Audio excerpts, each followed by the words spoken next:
To the leadership and operatives of the Economic and Financial Crimes Commission, EFCC, of Nigeria, I bring you greetings from the land of upright resistance, Burkina Faso, where we have decided that Africa must rise on its own terms, by its own hands, and for its own people.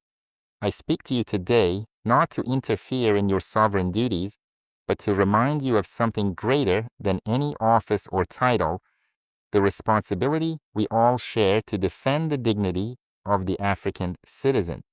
Nigeria, the heartbeat of Africa, carries an enormous weight. When Nigeria leads with justice, Africa follows with confidence.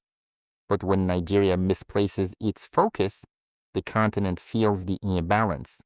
That is why I must speak openly.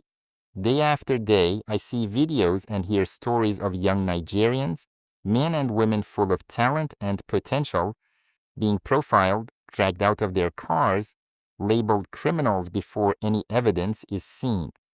These are students, tech minds, artisans, even unemployed youth hustling to survive in a country where opportunities have been hoarded by the few.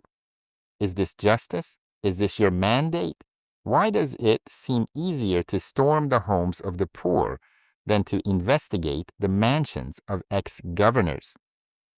Why is it that common Nigerians are made to explain every bank transfer, but those who stole oil revenues, embezzled state funds, and diverted billions walk around protected by politics?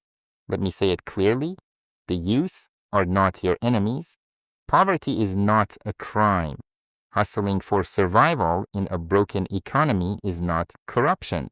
The real enemies of Nigeria, and by extension Africa, are the ones who have turned governance into business and politics, into a playground of greed. You see, this continent will never move forward until we learn to separate the symptoms from the disease. The street hustler is a symptom. The grand looter in government is the disease. As someone who leads a nation fighting against the forces of exploitation, both external and internal, I have learned that you cannot change a system by serving its worst interests. And sometimes what is branded as law enforcement becomes oppression when it loses its moral compass. EFCC, I challenge you, audit the mansions, not just the kiosks. Interrogate the billion-dollar scandals, not just N5000 mobile transfers.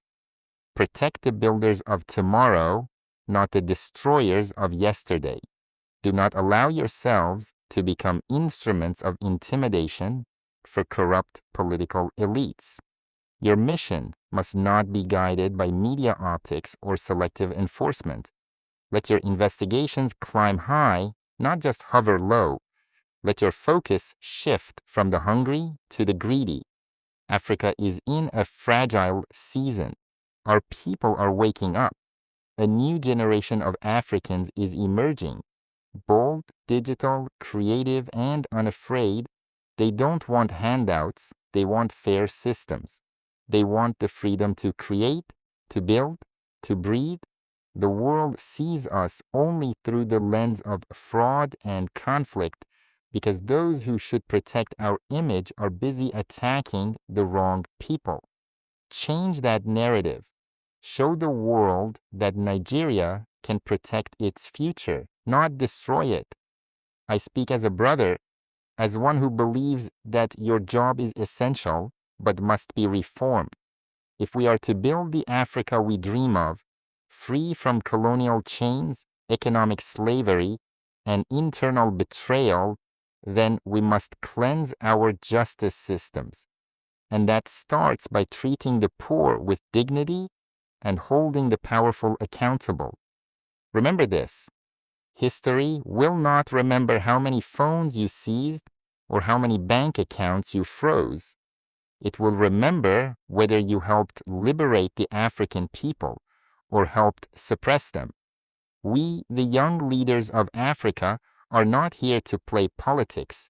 We are here to uproot corruption from the roots. not the leaves. And we call on institutions like EFCC to rise above politics and become partners in Africa's resurrection. Let us not become enemies of our own people. Let us build systems that are feared by the corrupt, not the innocent. Let us make justice the heartbeat of a new Africa. Long live the African spirit. Long live a free and just Nigeria. Long live our united future. Captain Ibrahim Traoré, President of Burkina Faso, voice of Pan-African Revolution.